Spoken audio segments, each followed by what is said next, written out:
नमस्कार दर्शक बंधु, आज आमे जानिबा वृष राशि मासिक राशिफल विषय जहाँकि अगस्त 16 ठारू आरंभ होई सेप्टेम्बर 15 मध्य अटे। यहाकू ओडिया रे सिंह मास बोली मध्य कहा जाए।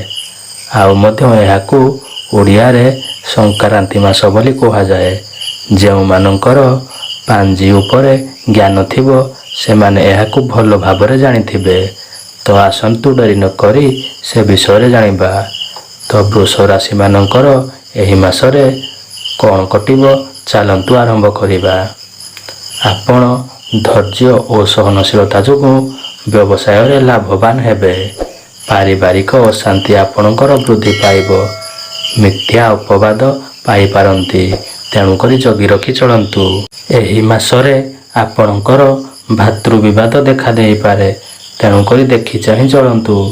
विभिन्न कार्य विलंब एवं बाधा सृष्टि हेबो। महिला माने धर्मपरायण हेबे।